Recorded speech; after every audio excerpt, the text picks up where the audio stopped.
지난주까지 이제 그 구약의 역사서 선지서 이제 다 끝났습니다. 이제 구약은 욥기서 하나만 남겨두고 있습니다. 이제 이번 주하고 다음 주에 걸쳐서 욥기서 말씀 우리가 묵상하게 되겠는데요. 그거 끝나고 나면 이제 신약에 들어가도록 하겠습니다. 욥기서는 우리가 성경을 읽다 보면요, 아주 동화처럼 재밌는 부분도 있고, 그리고 굉장히 힘든 부분도 있습니다. 어떤 거는 막 사람 이름만 적어놓기도 하고, 어떤 거는 정말 굉장히 심오한 철학이 담겨져 있는 그런 부분도 있습니다. 욥기서는 대표적으로 아주 심오한 철학, 그리고 아주 뛰어난 문학성, 이런 것들을 통해서 많은 성경에 기록된 작품들 중에서 굉장히 수작으로 일컬어지는 그런 작품입니다. 그런데 이 욥기서를 보면은 이제 등장인물들이 서로 논쟁하는 그런 내용이 나오는데, 그 사람들의 언변이 굉장히 탁월합니다. 그리고 말씀드렸던 것처럼 철학성도 아주 뛰어나고요. 그리고 아주 문학적입니다. 그래서 굉장히 읽다가 보면 난해한 구절들이 굉장히 많습니다. 그래서 욥기를 읽다 보면 도대체 이게 지금 누구 말인지도 잘 모르겠고, 이 말이 맞는지 안 맞는지 그런 걸 구분하기 힘든 경우가 많습니다. 그래서 이 신학적으로 정리를 하고 난 다음에 욥기를 읽어야지, 그렇지 않고 바로 읽기 시작하면 도대체 어느 말이 맞는지 막 헷갈리는 그런 경우들도 있습니다.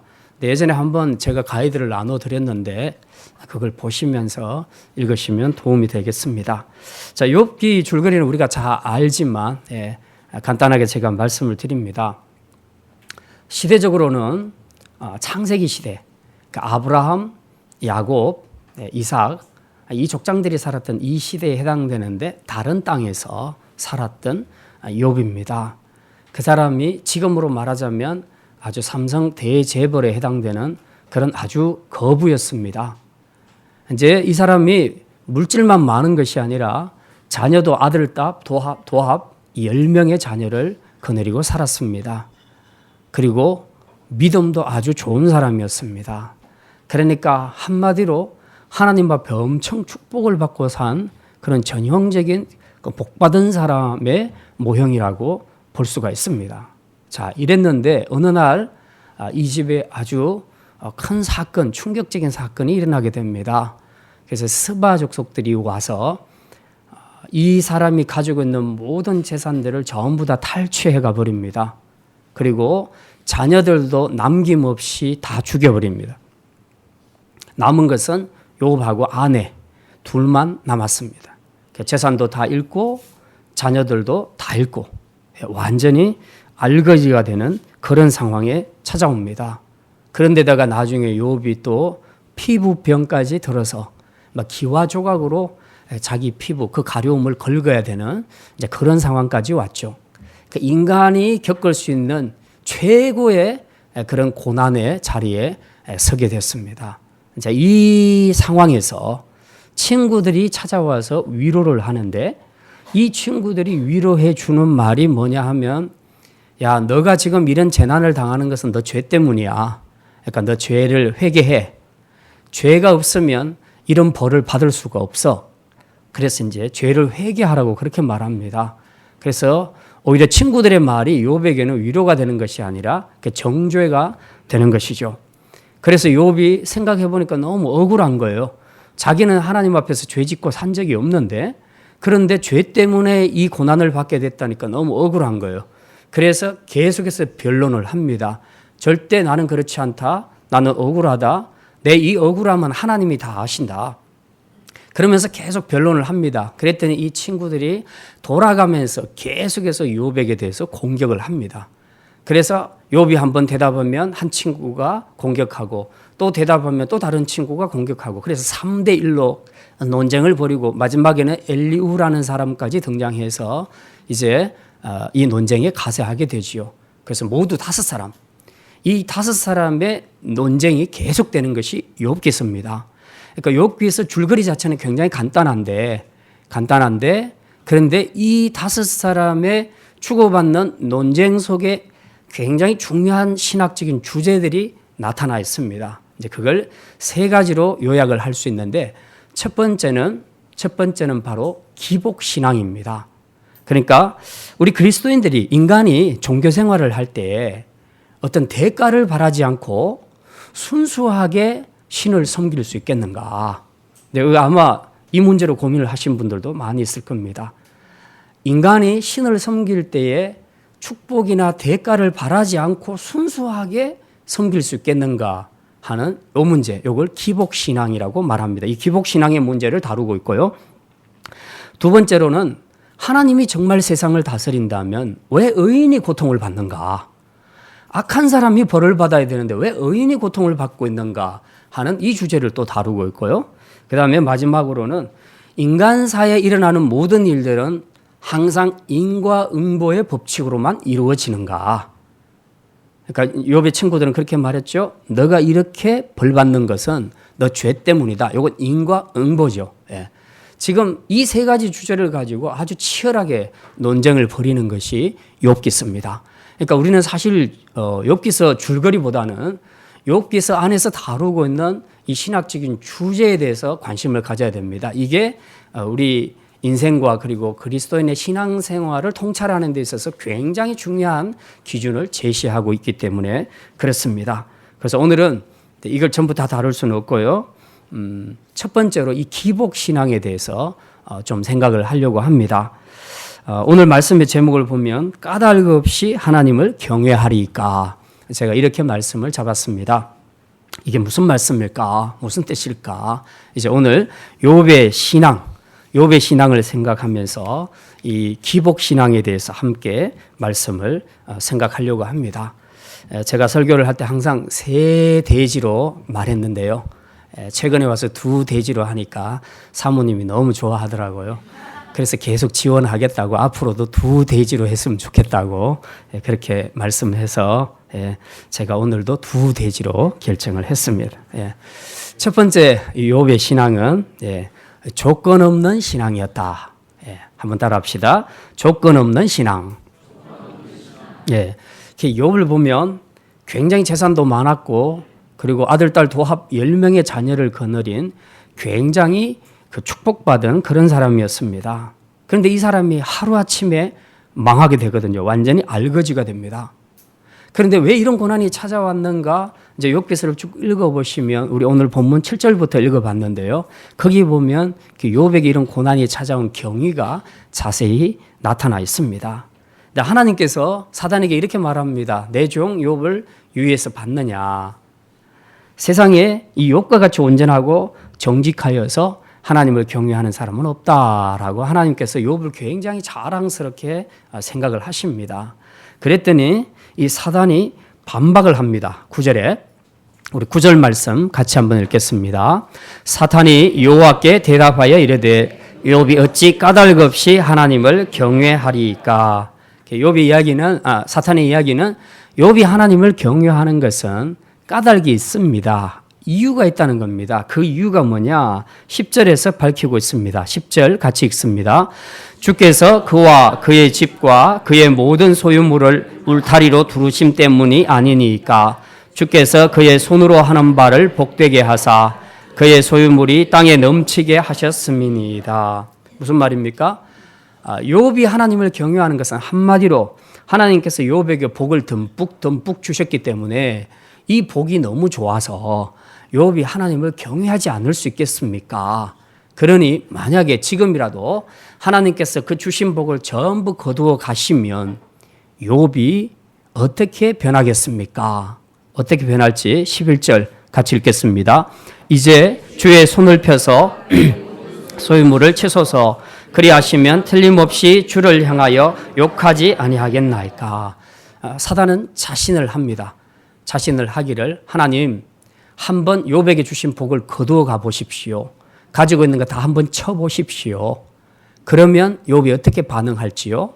그래도 하나님을 경외하겠습니까? 아닙니다. 단언컨대 하나님을 욕할 겁니다. 저주할 겁니다. 이제 그렇게 말했습니다. 이렇게 해서 이제 욥에게 이런 시련이 주어지게 되죠. 한마디로 이제 테스트를 하게 되는 것입니다. 자, 사단이 이 한 말, 8절부터 10절, 11절까지 이 쭉 내용을 그 요약을 하면 이겁니다. 욥의 신앙은 한마디로 무슨 신앙? 기복신앙이다. 기복신앙이라는 것은 대가를 생각하는 신앙이다. 인간적인 축복을 받기 위해서 자기가 하나님을 섬기는 것, 이게 기복신앙입니다. 근데 욥의 신앙이 바로 그런 신앙이라는 거죠. 요즘 이제 한국 교회 안에서 기복신앙에 대한 신학자들의 또 혹은 목사님들의 논쟁들이 아주 치열합니다. 기복신앙이 뭐가 문제냐? 복 받겠다는데, 예수 믿고 복 받겠다는데 뭐가 문제냐?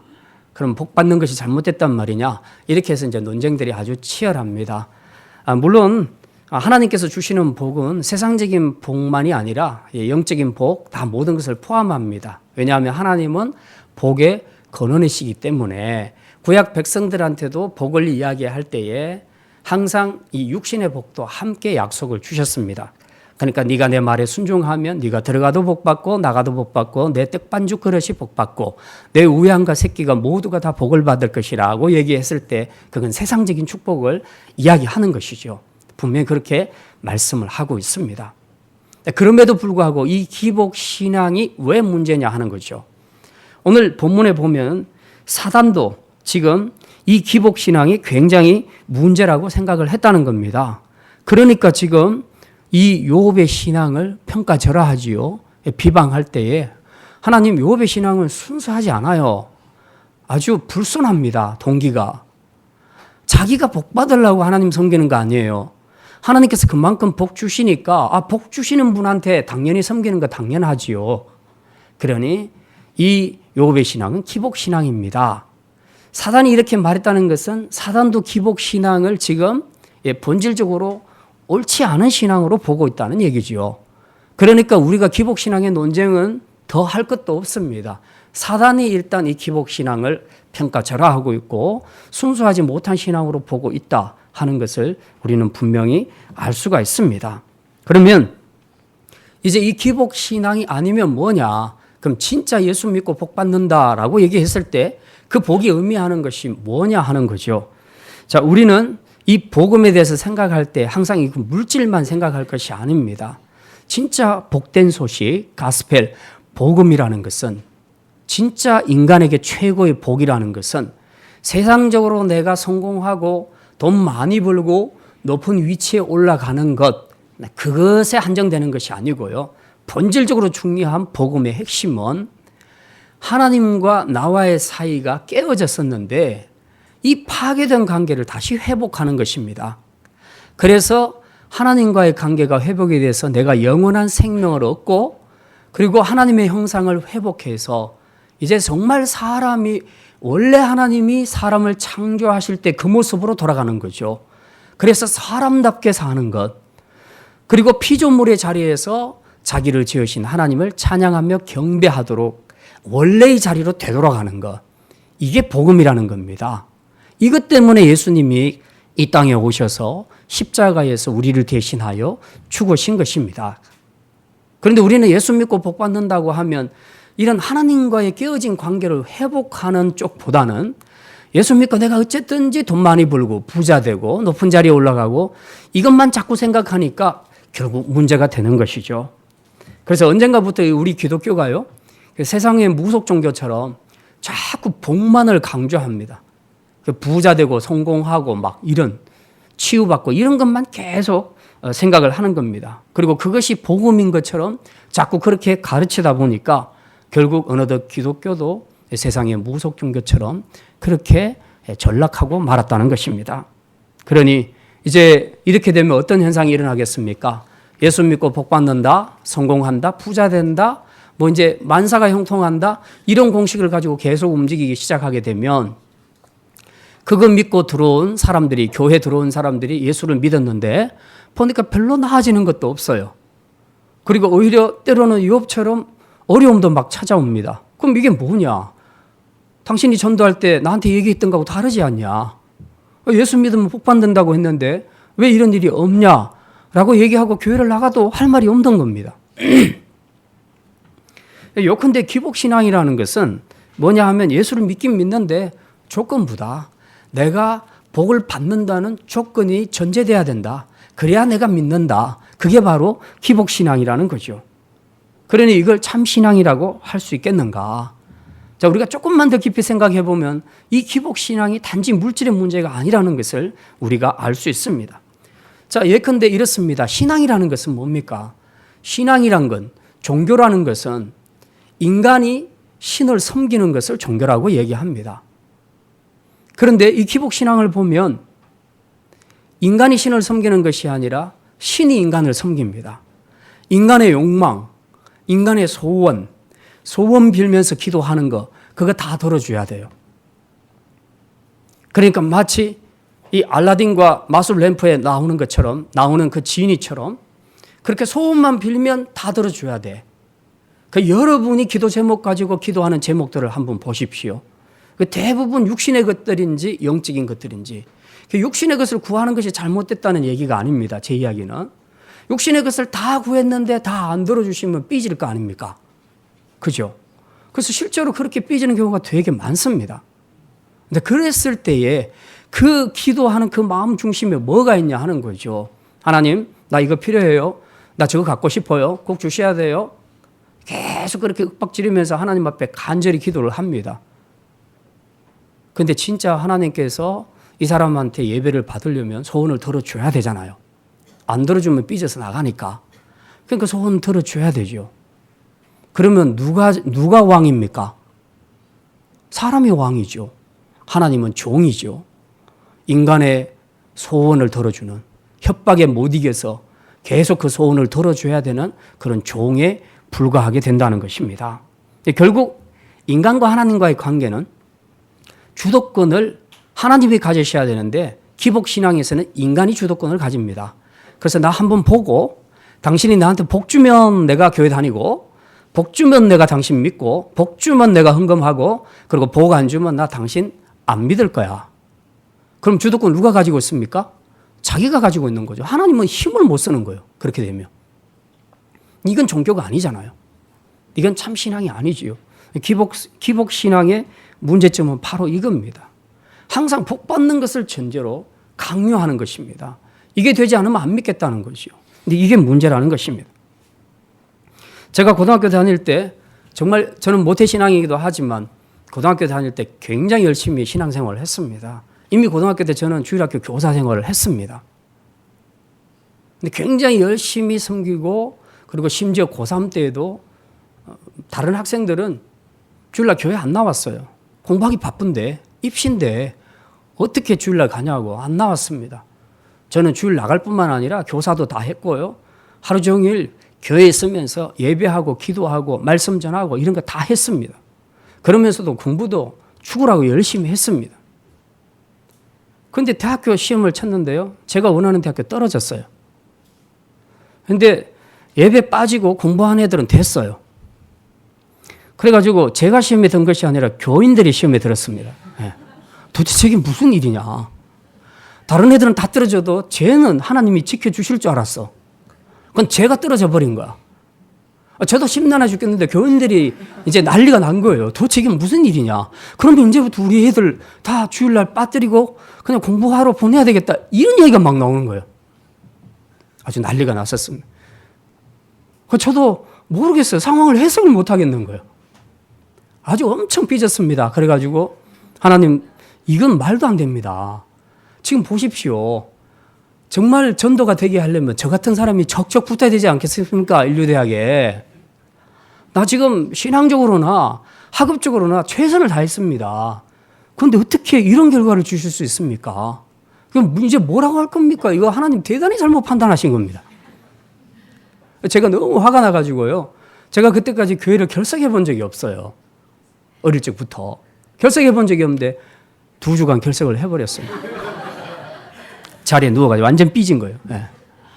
난 이래가지고는 도저히 이제 앞으로 신앙생활하기 힘들고 이제 교회 봉사 못하겠다. 나 이제 교사 공부가 다 끝이다 이제. 왜? 내가 이렇게 했는데 하나님이 안 줬단 말이죠. 안 주는데 내가 왜 하냐 이거죠. 근데 그런 생각이 이제 나를 막 지배하기 시작을 했던 거죠. 네. 이제 지금 생각을 해보면 그때 나이도 어렸고 신앙적으로 정립도 안 됐으니까 이제 굉장히 그런 생각하는 부분들이 많이 미흡하기도 했죠. 근데 결론은 뭡니까?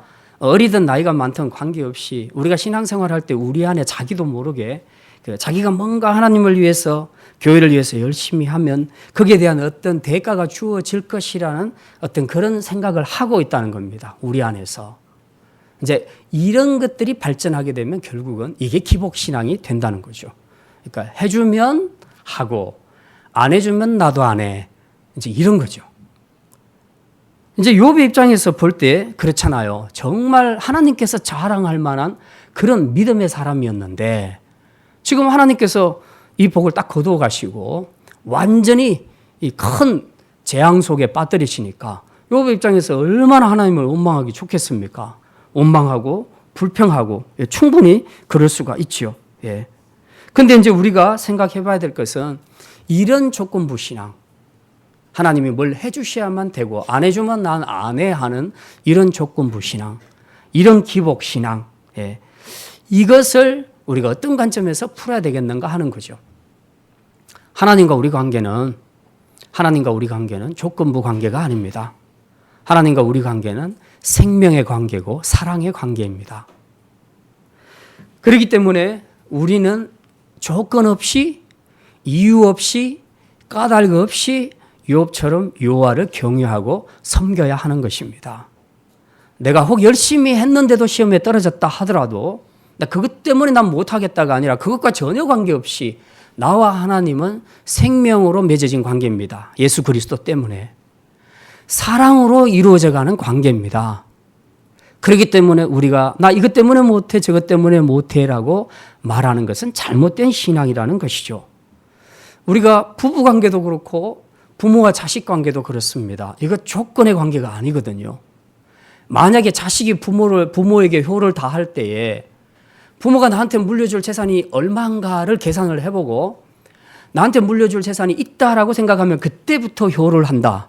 이건 올바른 의미에서 효가 아니잖아요. 그건 대가를 바라는 거잖아요. 대가를 바라는 효는 진정한 효가 아니거든요. 부모가 아무리 가난해도 우리는 효를 다 해야 됩니다. 왜? 부모와 자식과의 관계는 조건부의 관계가 아니거든요. 생명의 관계고 왜 나를 낳아주셨으니까 사랑의 관계입니다. 이유 없이 조건 없이 나를 키워주셨잖아요. 그러니까 나도 똑같이 부모에 대해서 조건 없이 이유 없이 까닭 없이 효를 다 해야 되는 것입니다. 부부관계도 사실은 마찬가지예요. 뭐 남편이 그냥 뭐 옷 사주고 반지 사주고 막 이러니까 남편에게 잘해주고 막 고기 사주고 막 이렇게 하면 저도 예 많이 못 사줘서 그래도 우리 사모님 워낙 성숙해서 고기를 자주 해주세요. 예. 좀 정말 성숙한 사모님이라고 생각을 합니다. 예. 우리 교인들이 우리 사모님을 좀 닮았으면 좋겠어요. 예. 남편이 뭐 호흡 다이아 반지 해주고 뭐 해주고 뭐 이래서 해주는 것이 아니라 그거 안 해줘도 언제든지 남편의 건강을 위해서 고기도 해줄 수 있는 그런 아내들이 되시기를 주님의 이름으로 축원합니다. 예. 지금 말하자면 그런 겁니다. 우리 관계가 조건의 관계인가 아니면 사랑의 관계, 생명의 관계인가 이걸 먼저 우리가 확인을 해야 된다는 겁니다. 그런데 욥은 확실하게 알았습니다. 지금 하나님과 자신과의 관계는 조건의 관계가 아니다. 생명의 관계요. 사랑의 관계다. 그러므로 하나님께서 나에게서 모든 것을 다 가져간다 할지라도 나는 하나님을 원망하지 않고 불평하지 않겠다. 지금 바로 그 신앙을 보여주고 있습니다. 그래서 오늘 우리가 욥에게서 배워야 될 신앙은 바로 이것입니다. 조건 없이 이유 없이 까닭 없이 여호와를 경외하고 섬기는 신앙. 이 신앙을 우리 모두가 배우시기를 바랍니다. 자, 두 번째입니다. 욥의 신앙은 인생이 빈손의 존재임을 고백하는 신앙입니다. 한번 따라합시다. 인생이 빈손의 존재다. 예. 사실 원래 가난했던 사람들은 사업하다가 망해서 좀 더 가난해져도 부자였던 사람들이 사업에 실패해서 망하는 것보다는 훨씬 심적으로 덜합니다. 왜냐하면 없는 사람들은 원래 누리는 것이 적었기 때문에 상실해도 박탈감이 훨씬 적습니다. 그러나 부자들은 워낙 많이 누리고 있었기 때문에 그걸 몽땅 다 잃게 되면 박탈감이 상대적으로 그만큼 더 크게 되는 것이죠. 그 욥과 같은 경우는 굉장한 거부였는데 이걸 하루아침에 다 날려버리고 알거지가 됐습니다. 근데 얼마나 힘들었겠습니까? 더구나 지금 이 재물은 또 다시 어떻게 해서 회복할 수 있다 할지라도 잃어버린 10자녀를 이 문제를 어떻게 하겠습니까? 정말 힘들지 않겠습니까? 이 참담한 심정은 이루 말로 표현할 수가 없을 겁니다. 그래서 실제로 이 20절을 보게 되면 재난 앞에서 욥의 마음이 얼마나 참담했는지 우리가 알 수 있습니다. 20절 말씀 우리 같이 읽겠습니다. 욥이 일어나 겉옷을 찢고 머리털을 밀고 거기까지요. 욥이 일어나서 겉옷을 찢었다. 머리털을 밀었다. 이건 유대인들이 일반적으로 극한 슬픔에 도달했을 때 취하는 행동입니다. 옷을 찢고 제 가운데서 안고 그리고 머리털을 미는 것. 그만큼 지금 절망적으로 슬픈 상태에 있다 하는 것을 보여줍니다. 근데 욥이 이렇게 했다 하니까 욥의 마음이 얼마나 참담한가 하는 것을 우리가 충분히 짐작할 수 있습니다. 그런데 여기까지는 이해가 됩니다. 누구든지 이렇게 하지 않겠어요? 이해가 되는데 그 다음이 문제입니다. 이게 지금 우리가 풀어야 될 숙제예요. 20절 우리 끝까지 다시 한번 읽겠습니다. 욥이 일어나 겉옷을 찢고 땅에 엎드려 예배하며. 욥이 지금 겉옷을 찢고 머리털을 민 것까지는 이해가 됐는데 그 뒤에 이해 안 되는 대목이 있어요. 그게 뭐냐 하면 땅에서 뭐 했다고요? 엎드려서 예배했다. 땅에 엎드려 예배했다. 이 대목은 정말 제가 읽으면서 이걸 도대체 어떻게 이해할 것인가. 지금 재산 다 날렸죠? 10명의 자녀 다 잃어버렸죠? 이런 상태에서 하나님 앞에 엎드려서 거룩 거룩 거룩 하면서 이렇게 찬송을 부른다? 이게 가능한 일일까? 여러분 가능하겠습니까? 여러분 안에는? 정말 힘들겠죠.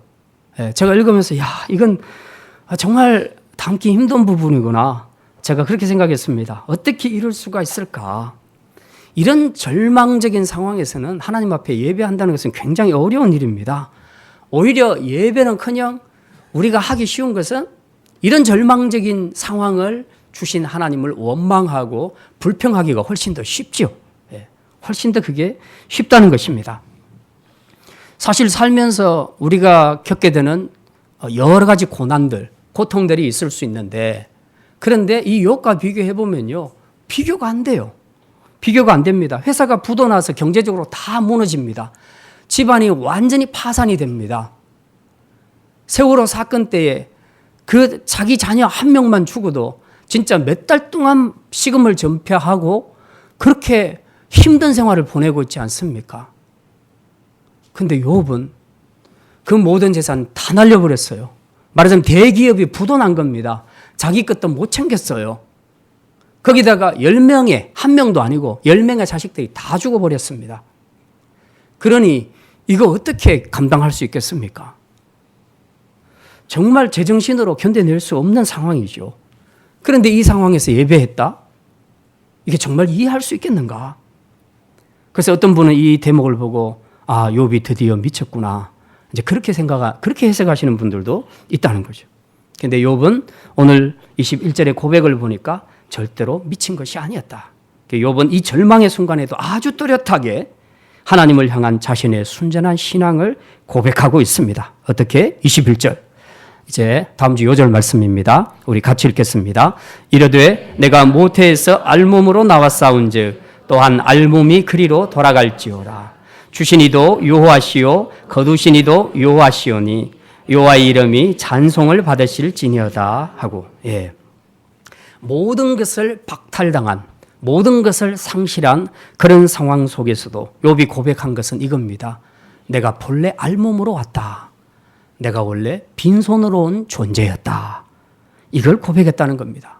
그리고 말하기를 주신 이도 여호와시요 거두어 가시는 이도 여호와시니 여호와는 찬송을 받으시기에 합당합니다. 하고 그렇게 예배를 드렸다는 것이죠. 어떻게 이런 일이 가능할 수 있을까 하는 거죠. 비결은 하나입니다. 욥은 상실한 것에 초점을 맞추지 않았습니다. 그렇게 하지 않고 본래 자기가 어디서 왔는가 그 출발 기원으로 올라갔습니다. 그랬더니 자기는 처음 출생할 때 알몸이었더라. 빈손이었더라. 이거 생각하니까 내가 잃어버린 것 그냥 본전이네. 우리가 흔히 말하는 믿져봤자 본전이네. 근데 왜 이렇게 땅을 치며 통곡하며 울까? 지금 이런 거죠. 욥은 지금 자신의 존재가, 우리 인생이 이 땅에서 태어날 때부터 알몸으로 빈손으로 왔다는 이 진리에 초점을 맞췄습니다. 그랬더니 하나님을 예배할 수 있겠더라는 거죠. 왜? 주신 분도 하나님이시고 거두어가신 분도 하나님이시라. 내가 삼성기업의 대재벌의 아들 혹은 손주로 태어났다고 얘기했을 때에 우리 흔히 그러죠. 지금 금수저, 흙수저 그런 이야기들을 많이 하고 있습니다. 이 금수저를 물고 태어났다. 근데 사실 정확한 표현은 아니잖아요. 예.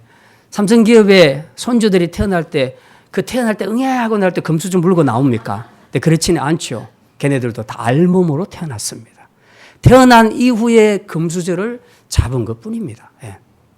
결국 욥의 고백처럼 우리가 세상에서 누리는 모든 것은 많든지 적든지 간에 태어난 이후에 하나님이 주셔서 받은 것이고 주셔서 누린 것입니다. 그리고 주신 것이니까 주신 분이 또 가져가시면 또 없어지는 것입니다. 그러니까 원래는 금수저를 물고 태어난 것이 아니라 알몸으로 빈손으로 왔다. 이게 인생을 해석하는 진리라는 겁니다. 그렇게 생각한다면 우리가 그동안 누린 것만 해도 감사하다 이렇게 해야 된다는 거죠. 욥은 이걸 깨달았다는 거죠. 그동안 자기가 겁으로 누렸는데 이 모든 걸 잃어버리니까 하나님 왜 이랬습니까 하고 원망하는 것이 아니라 나 원래 알몸으로 빈손으로 왔는데 하나님 그동안 이 많은 것들을 누리게 해주셔서 감사합니다. 그리고 이제 때가 되면 하나님 거두어 가시니 또 이런 신비한 역사를 이루어 가시는 하나님의 섭리, 그 섭리를 찬양합니다. 하나님 당신만이 찬송받으실 분이십니다. 이렇게 하나님 앞에 찬송할 수 있었다는 사실이죠. 예, 우리가 원래 내 것이란 것이 없지 않습니까? 그런데 많은 사람들이 하나님을 원망하고 불평하게 되는 것. 왜 전에는 잘 살았는데, 전에는 좋았는데 왜 이렇게 지금은 상황이 안 좋아졌냐라고 얘기하는 그 마음속에는 원래 이 모든 것이 다 내 것이야 하는 이런 착각이 들어가 있다는 겁니다. 그러나 사실은 우리가 이 땅에 살면서 내 수고로 얻었다 할지라도 주님이 주시지 않으면 우리는 결코 받을 수 없는 것들이었습니다. 그러므로 이것은 축복입니다. 그러니 축복을 주신 분이 가져가신다면 그것 또한 우리가 찬양을 해야 될 것이라는 것이 욥의 신앙이라는 거죠. 욥은 이 진리를 깨달았습니다.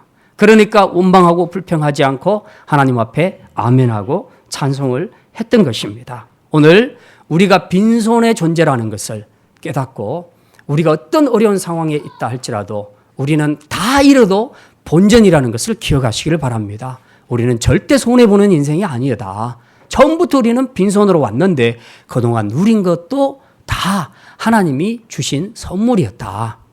그렇게 생각한다면 우리가 뭔가 없어지고 상실됐다 할지라도 하나님을 원망하고 불평할 이유가 없게 되는 것이죠. 오늘 우리가 욥에게서 배워야 되는 두 번째 신앙이 바로 이것입니다. 빈손으로 온 인생, 그것이 바로 우리다 하는 것을 기억해야 한다는 것입니다. 자, 이제 말씀을 마치겠습니다.